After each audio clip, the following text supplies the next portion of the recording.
It's 6 p.m. on a Thursday here in Korea. Welcome to our newscast. I'm Daniel Che. Let's start with the headlines. Government officials, foreign dignitaries, religious leaders, family members, and the public turned up to pay their respects to the late Korean President Kim Youngsam at a state funeral held today. The two Koreas are holding working-level talks to lay the groundwork for higher-level talks to come. The priority for Seoul is for reunion events to be held regularly, while Pyongyang is seeking the resumption of a long-stalled tour program. The deep drop in global commodity prices is bringing trouble for local raw materials companies in the form of a supply glut and even bankruptcy. The situation has some analysts on edge with concerns that an expected U.S. interest rate hike could make matters worse. It was snowing earlier today as if to set the right mood for a state funeral, which was held at the National Assembly today for the late President Kim Youngsam, who passed away in the early hours of Sunday morning. Our Ji Myung-kil gives us an overview of that ceremony. Thousands of mourners stood under a light dusting of snow to pay their final respects to former President Kim Youngsam at the state funeral held for him on Thursday at the National Assembly. Prime Minister Hwang Kyo-ahn, who headed the funeral organizing committee, delivered an address on behalf of the nation. The spirit of Kim Youngsam will live on here at the National Assembly. We will aspire to build a peaceful and prosperous country in line with the late president's wishes. The ceremony was invitation only, but members of the public were able to watch from a distance. It was the first state funeral held in Korea after the State Funeral Act was revised a year ago to allow state funerals for national leaders. The eulogy was given by Kim Soo-han, who was part of the Sangdo-dong faction led by Kim Youngsam. Kim Soo-han served as the National Assembly Speaker during the last 2 years of Kim's presidency, and he currently heads the Kim Youngsam Center for Democracy. As a true civilian politician, Kim loved and served the people. He sacrificed his life for democracy and civil rights. It's impossible to imagine you could leave us behind so soon. Afterward, the leaders of three religions, Protestant, Catholic, and Buddhist, performed last rites for the deceased. The rituals were followed by flower offerings given by the former president's relatives, government officials, and foreign dignitaries. Former President Kim Youngsam will be remembered by many Koreans as a proud pro-democracy leader who fought against militant regimes, as well as the first civilian president following decades of military rule. Ji Myung-kil, Arirang News. Well, initially it seemed unlikely President Park Geun-hye could attend the ceremony due to her health conditions, but it turns out she was among the solemn crowd bidding farewell to the late President Kim ahead of the state funeral today. Hwang Sung-hee tells us more. In freezing cold weather, President Park watched as the hearse carrying the body of former President Kim Youngsam left Seoul National University Hospital in central Seoul. She offered her condolences to the late president's son, and he thanked her for attending the ceremony despite her ill health. President Park has been suffering from a high fever and a cold following her recent 10-day tour that took her to Turkey, the Philippines, and Malaysia. Her health prevented her from attending the state funeral that was held on the grounds of the National Assembly. President Park's doctor had recommended that she refrain from any outdoor activities. The presidential office of Cheongwade said that despite the doctor's advice, the president decided to go to the hospital to pay her respects to the late president. Earlier in the day, the president's illness had forced her to cancel a planned appearance at a forum on the creative economy. President Park will leave for a 7-day trip on Sunday that will take her to Paris for the UN Climate Change Conference, and then to Prague for a summit with the leaders of the Visegrad Group countries, including the Czech Republic, Hungary, Poland, and Slovakia. Hwang Sung-hee, Arirang News. After the state funeral, the late pro-democracy activist and former president of Korea was laid to rest at the Seoul National Cemetery this afternoon. We connect to our Park Ji-won, who is standing by at the site. Ji-won, how did the burial ceremony go? Hello, Daniel. The burial ceremony has just ended here at the Seoul National Cemetery.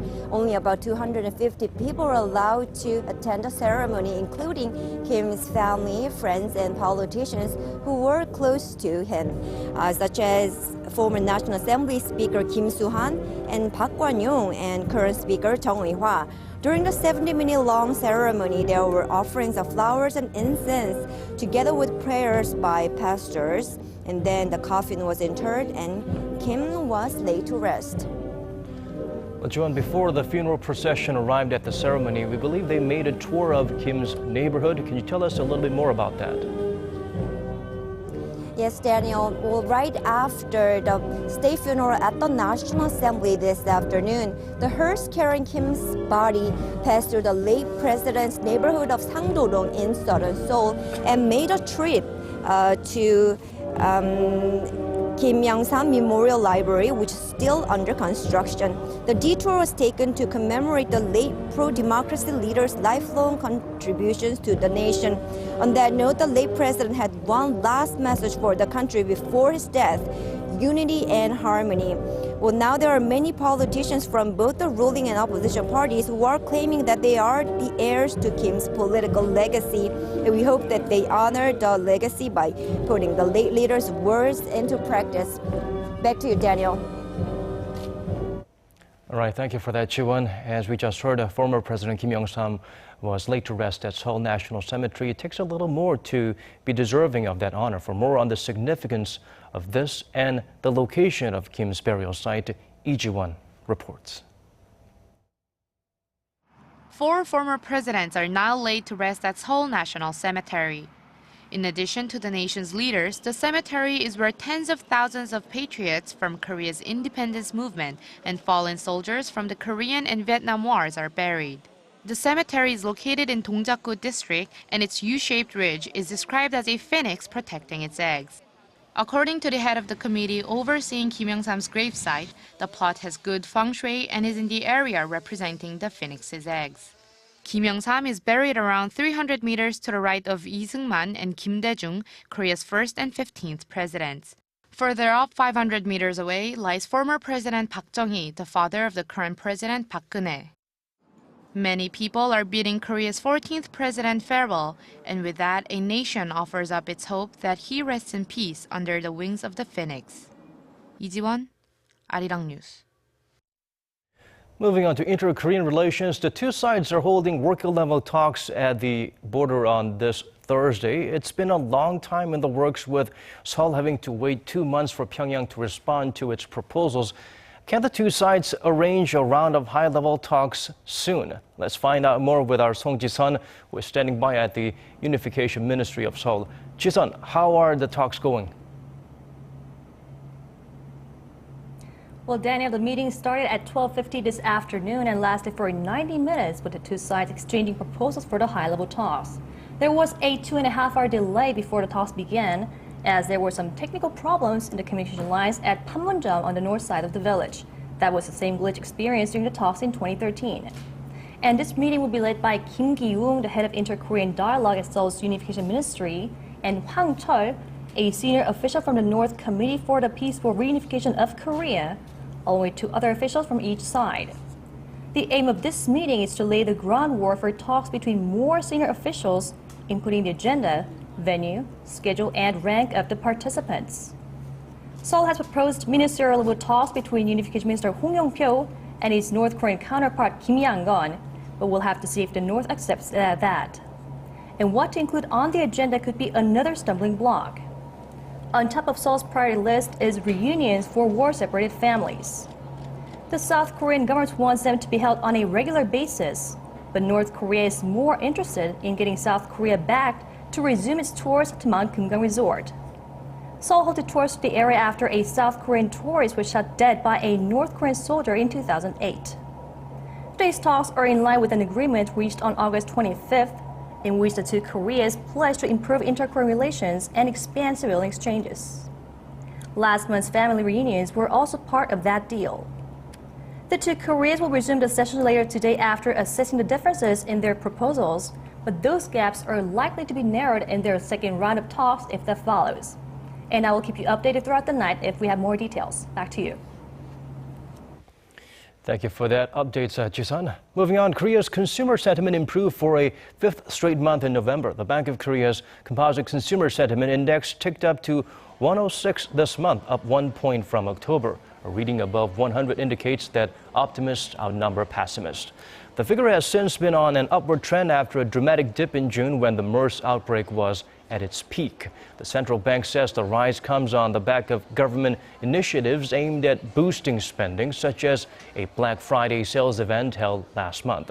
The data also shows that Koreans have a more positive outlook on income and spending and a gloomier view regarding the future of the domestic economy.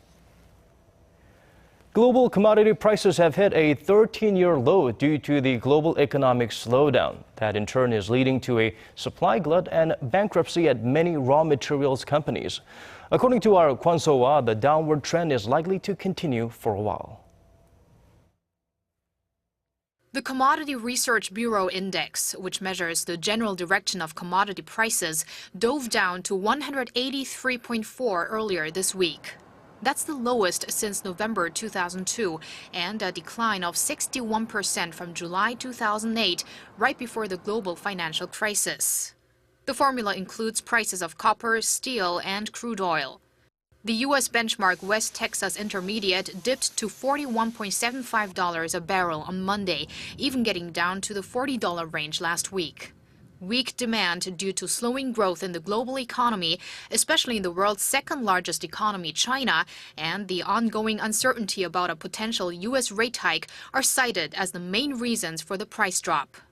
That in turn has led to an oversupply at many raw materials companies, which are already struggling to pay off their debt. According to data from Standard & Poor's, 99 global companies have defaulted so far this year, a record high since during the global financial crisis. 40 of those were in the raw materials industry. The number of commodity firms hit by a credit rating downgrade by S&P this year was 155, compared to the 99 companies in 2009. The situation isn't looking much better in Korea, as recent local data shows more than 30% of downgraded companies were commodities firms. Normally, the drop in commodity prices would have a positive effect on Korea, as it's a big importer of raw materials. But countries that produce raw materials are struggling, and that's hurt Korea's exports, which means the price decline has limited effects on Korea. The expert added if the U.S. does raise interest rates in December, as widely expected, it will strengthen the greenback, thus prolonging the global drop in commodity prices. Kwon So-ah, Arirang News. Korea's Ministry of Environment has ordered Volkswagen to reimburse Korean buyers after confirming the company installed emissions cheating software in diesel vehicles sold in Korea. Ministry officials said they have asked the German auto giant to issue the reimbursements in the form of cash or coupons. The officials said the 15 models confirmed with the so-called defeat devices were Euro 5 models with an older EA189 engine. The affected models include the popular Tiguan model. The ministry has ordered a recall of more than 125,000 vehicles equipped with the old engine, while imposing a sales ban on those cars. Volkswagen has also been slapped with a $12.3 million fine in Korea. Passionate, hard-nosed, and highly motivated Korean workers have played a crucial role in the country's rapid growth in recent decades, but the number of such key players seem to be on the decline as Asia's fourth-largest economy continues to suffer from a major exodus of talent. Son Jung-in looks at what's driving this trend. Korea may be at risk of losing its global competitiveness because of a sharp drop in the domestic workforce. That's according to the annual World Talent Report by the Swiss-based Institute for Management Development. Korea moved up 9 notches from last year to place 31st among the 61 countries on the list for its ability to develop, attract, and retain talent. Switzerland remained at the top of the list, with Denmark, Luxembourg, Norway, and the Netherlands making the top 5. The study assesses 3 aggregate factors: investment and development, appeal, and readiness, derived from various indicators including education, employee training, brain drain, worker motivation, and quality of life. Korea scored a 3.98 out of 10 on the brain drain index, putting it at 44th. The lower the score, the more likely it is that highly educated people with engineering and science degrees will leave their homeland. But the most serious problem may be workers' lack of motivation. Korea placed 54th in that category, ranking near the bottom of the list with Slovenia and Argentina. So what's the reason for the brain drain? Experts cite Korea's poor corporate and research environment as the main factors. According to a survey by the Korea International Trade Association last year, over 90% of highly educated people want to work overseas, with their main reasons being acquisition of advanced knowledge and higher salaries. They also cited Korea's long work hours and job instability as reasons for wanting to leave the country. On a positive note, Korea scored relatively high marks on the World Talent Report in such areas as skilled labor, public spending on education, and health-related infrastructure. The rankings are based on competitiveness-related data, including an in-depth survey of more than 4,000 executives in the 61 countries covered by the study. 손정인, Arirang News. Korea has issued a travel ban for some areas of the Philippines due to raising concerns about violence in the region. Seoul's foreign ministry said Thursday it decided to impose a ban on travel to 4 areas of the island of Mindanao, Zamboanga, Sulu, Basilan, and Tawi-Tawi starting next month. Zamboanga was where a Korean man was found dead last month after being kidnapped by Muslim militants there in January. Anyone who travels to the area without the government's approval will face up to a year in prison or a fine of up to $8,700. The restriction also applies to anyone living or hoping to take up residence in the listed areas. Korea currently has travel bans in place for 6 countries, including Afghanistan, Iraq, and Syria. That's all from us for this hour. Please join us again at 10 p.m. for more. Thanks for watching.